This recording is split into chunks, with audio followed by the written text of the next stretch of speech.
Okay, so this is our new project 6 हमने जो बनाया है। इसमें मैं एक न्यू कंपोनेंट भी तैयार कर लेती हूँ। कंपोनेंट कैसे बनाएंगे, टर्मिनल ओपन कर लेते हैं और यहाँ पर nggc कंपोनेंट का जो नाम देना रहेगा आपको वो, तो सपोज यहाँ पर मैं हेडर नाम का एक कंपोनेंट कुछ बना लेती हूँ।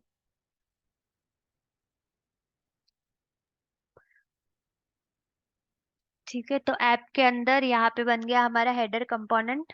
हेडर कंपोनेंट में एक HTML की फाइल आ गई। अभी इस कंपोनेंट को रन कैसे करेंगे, तो इसका सिलेक्टर का जो नाम होगा ऐप हेडर, इस ऐप हेडर को यहाँ से कॉपी करके app dot component dot H T M L यहाँ से सारा कोड हटा देते हैं फिलहाल के लिए, और यहाँ पे उसे कर लेंगे पेस्ट। अब अगर हम करेंगे यहाँ से ng serve -o, तो ओपन हो जाएगा हमारा हेडर कंपोनेंट। ठीक है, यहाँ तक हमने जस्ट प्रोजेक्ट बनाया, कंपोनेंट बनाया। जो कंपोनेंट मैंने क्रिएट किया है उसके ब्राउजर पे लोड कर ले बस।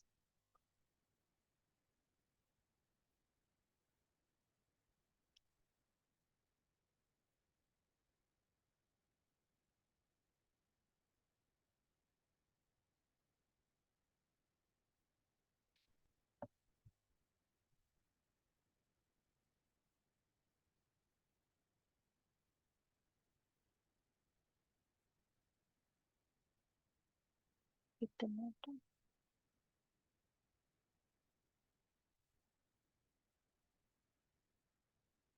ठीक है, तो हेडर वर्क्स, अपना हेडर कंपोनेंट चल रहा है। अभी हमें क्या करना है, खुद का नया डायरेक्टिव बनाना है। तो डायरेक्टिव बनाना है तो उसके लिए हम क्या करेंगे, अगर मुझे इस हेडर के अंदर ही बनाना है तो इस हेडर के ऊपर हम क्लिक करके एक न्यू फाइल पे क्लिक करेंगे। यहाँ से सी न्यू फाइल पे क्लिक करो, और आपको किस नाम से फाइल बनानी है डायरेक्टिव की वो नाम दे दो। यहाँ पे फॉर एग्जांपल मैं यहाँ पे न्यू dir नाम की एक फाइल बनाती हूँ। डॉट डायरेक्टिव डॉट टीएस, मतलब आपको जो भी नाम देना है वो दे दो फाइल को।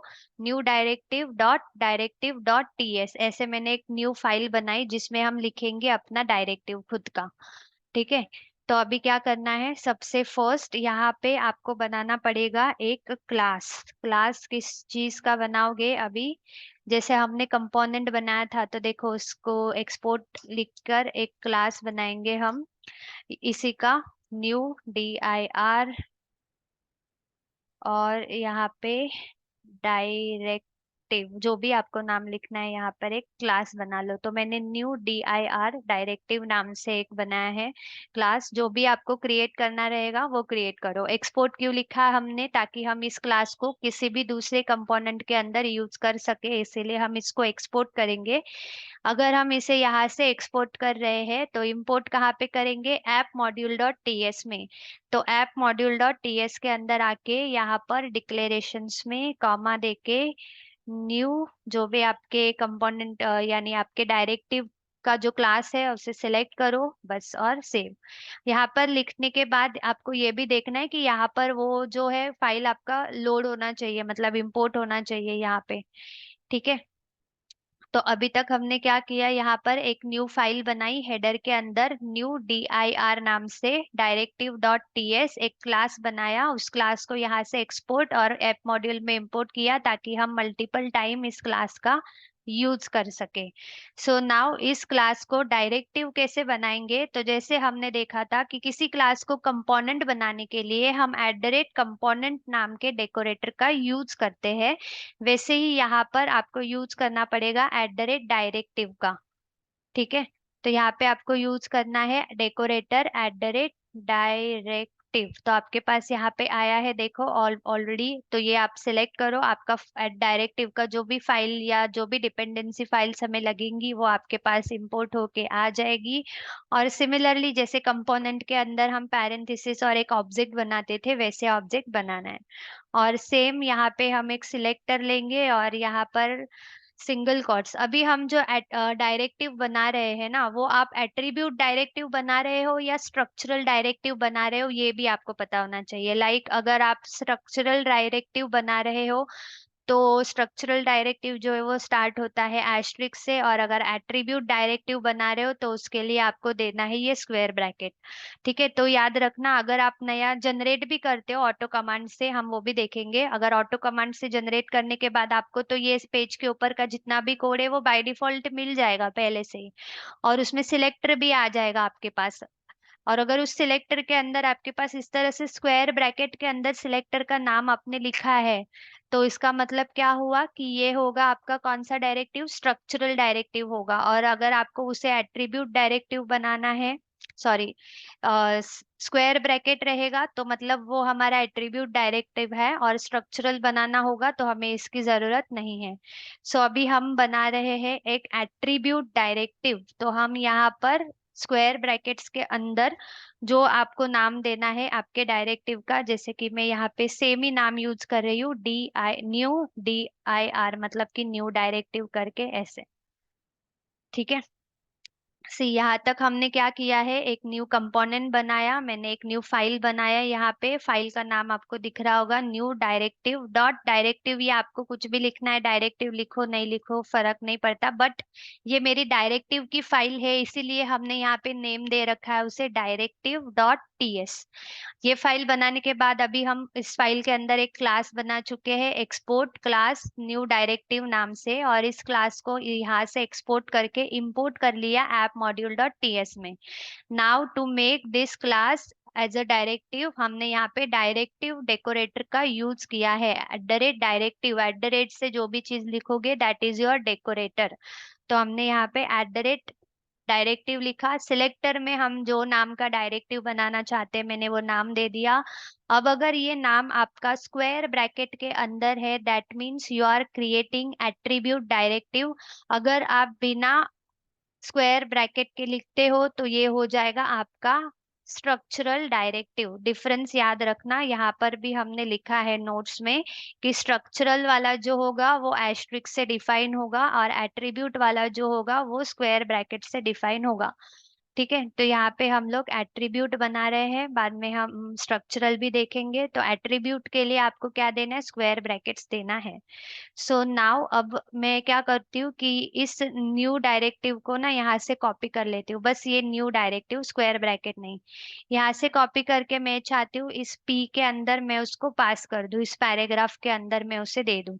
अभी देखो ये पैराग्राफ जो है आपका ब्राउजर पे कुछ सिंपल सा ही दिख रहा है, हेडर वर्क दिख रहा है।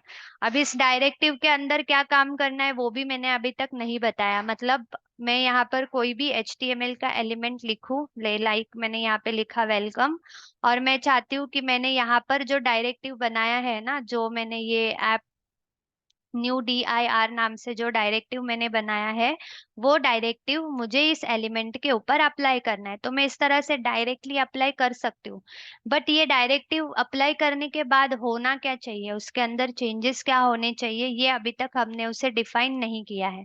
तो वो हम डिफाइन करेंगे इस क्लास के अंदर आके।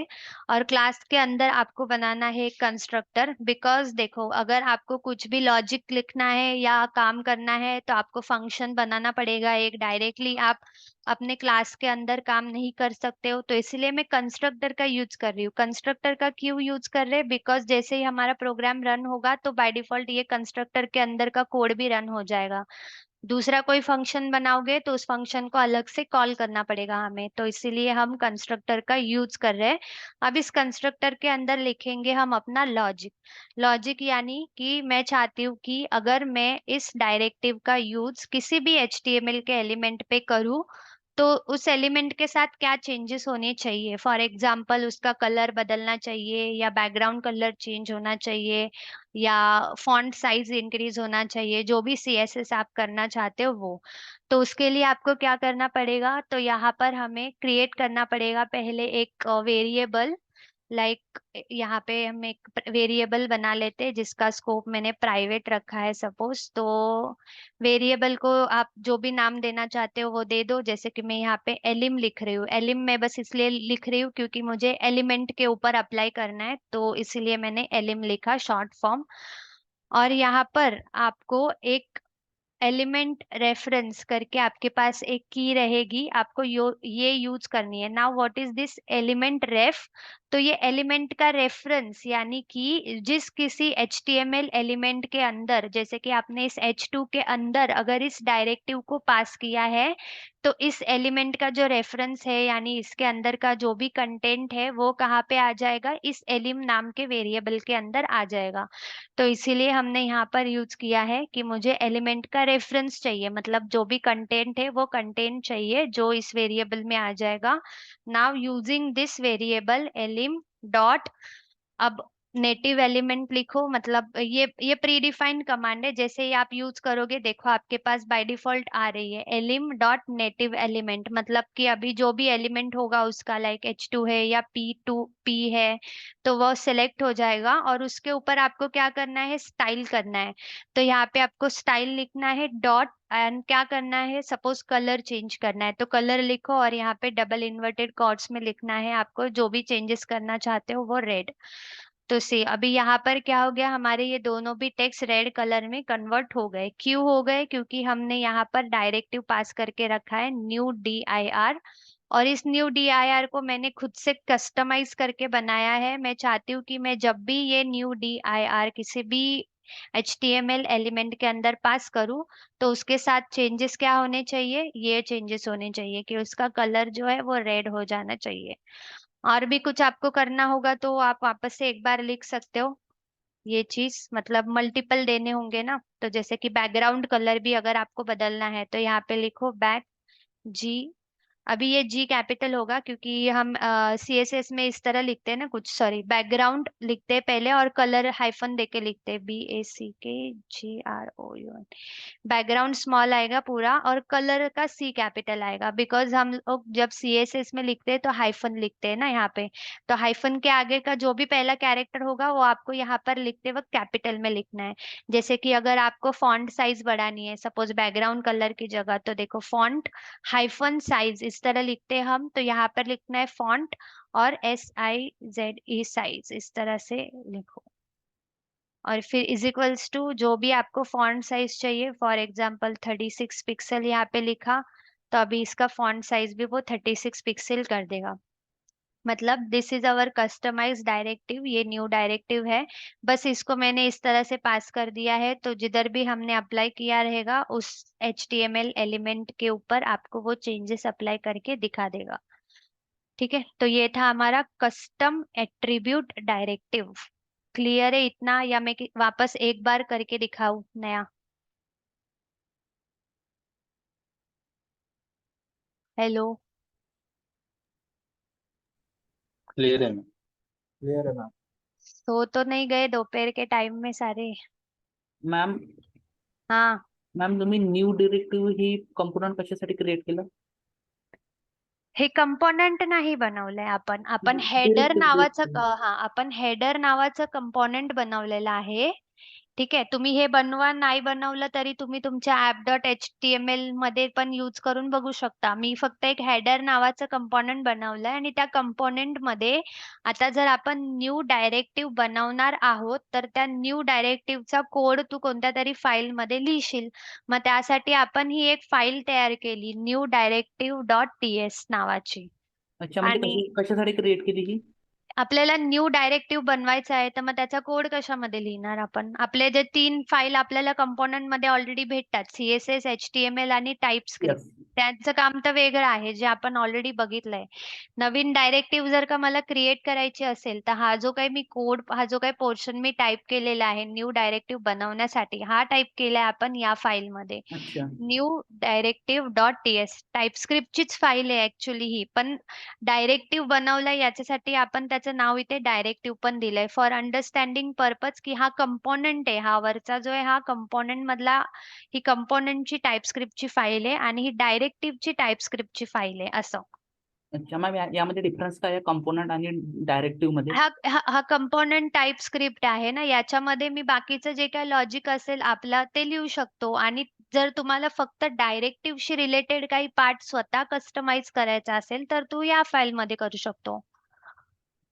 Okay ma'am. आता तर मी हा हेडरच्या आतमध्ये बनवलाय. तुम्ही तुमचा एक डायरेक्टिव्ह नावाचा ओन फोल्डर बनवून त्याच्यामध्ये मल्टिपल डायरेक्टिव्हच्या अलग अलग फाईल्स पण बनवू शकता आणि त्या डायरेक्टिव्ह तुम्ही कोणत्याही कंपोनेंट मध्ये पण यूज करू शकता. फॉर एक्झाम्पल, आता मी ही डायरेक्टिव्ह बनवलेली आहे, करेक्ट, न्यू dir नावाची डायरेक्टिव्ह बनवलेली आहे, जी मी हेडर या कंपोनेंट मध्ये तुम्हाला लावून दाखवली. बघा, ही header dot html dot component मध्ये आपण यूज केलेली आहे.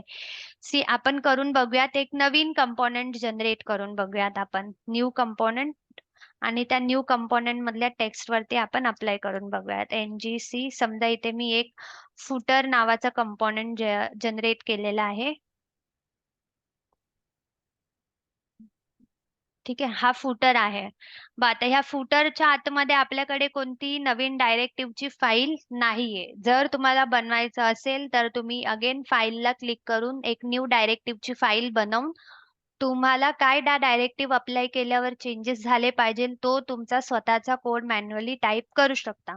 आता समजा मी ऑलरेडी एक डायरेक्टिव्ह बनवलेला आहे, न्यू डायरेक्टिव्ह. हा मी काय करते, या हेडर, सॉरी, हा फुटर जो आहे ना आपल्याकडे, या फुटर मध्ये मी अप्लाय करते. आता ह्या फुटरला आपण जर का रन करायचं असेल तर ऍप फुटर कॉपी करून app dot component dot html इथे आपण पेस्ट करून देऊया.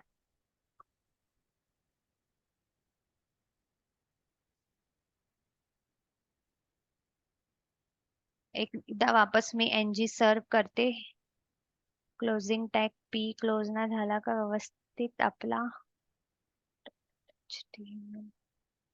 अच्छा, पॅरेग्राफ मध्ये वेलकम टू फुटर लिहिते सपोज, आणि याच्यामध्ये पेस्ट, माझ्या डायरेक्टिव्हचं नाव काय आहे, न्यू dir, सेव्ह. ठीक आहे, तर वेलकम टू फुटरला पण ते अप्लाय झाले चेंजेस जे मी त्या डायरेक्टिव्ह मध्ये बनवलेले.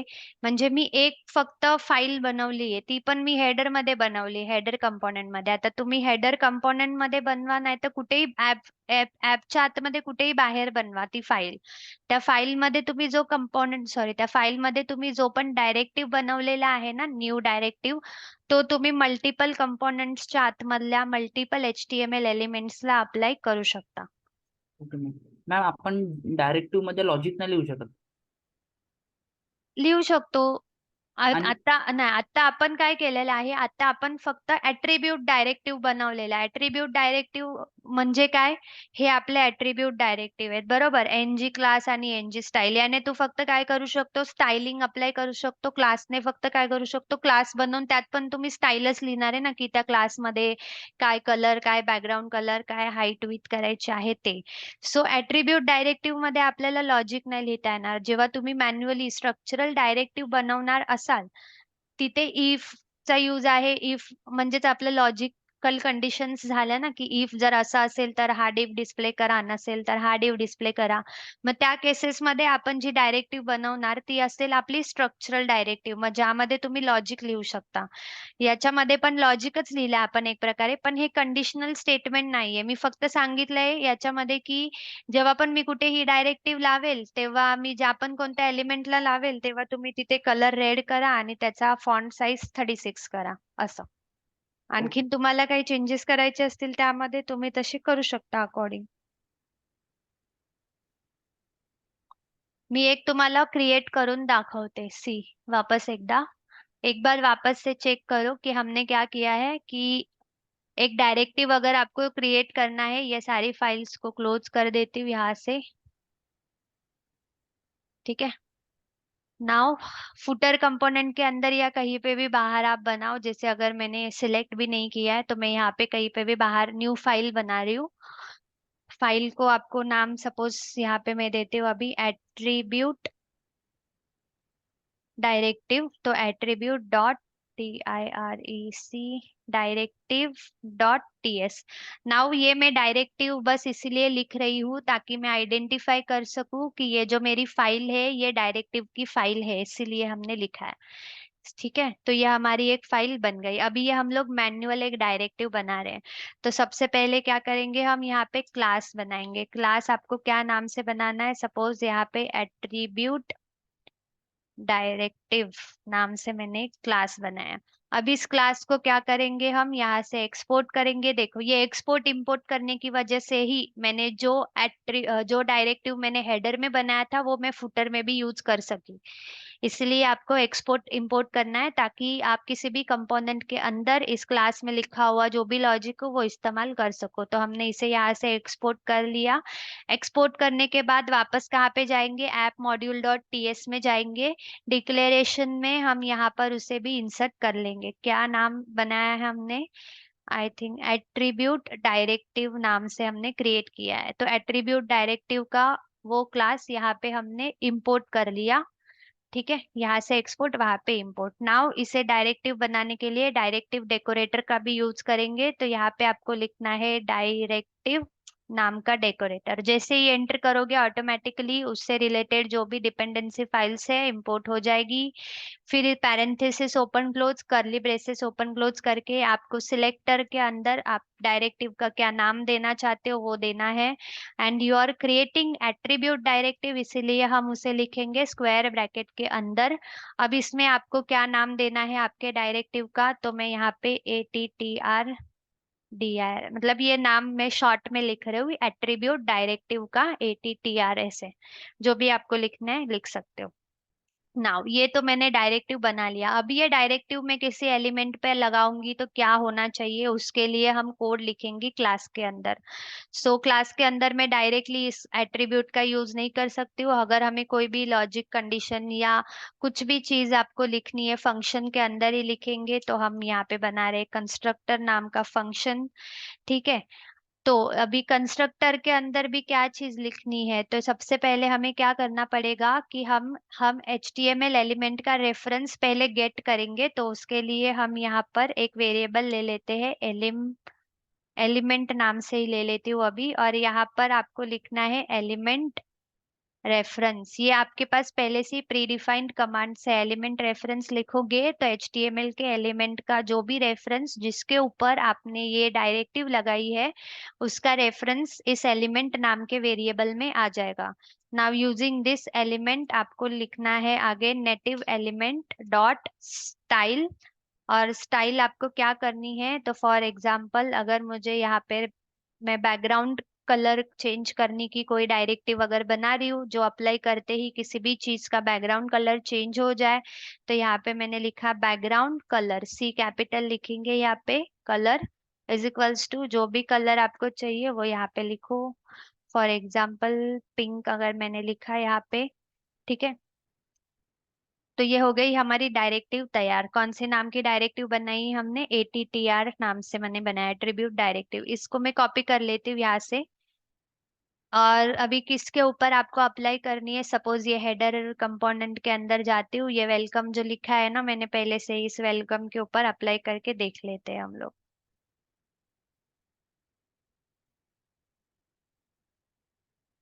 एक बार वापस इसे क्लोज करके NG सर्व करके देख लेते हैं, क्योंकि ये नीचे का बंद हो गया है ना टर्मिनल।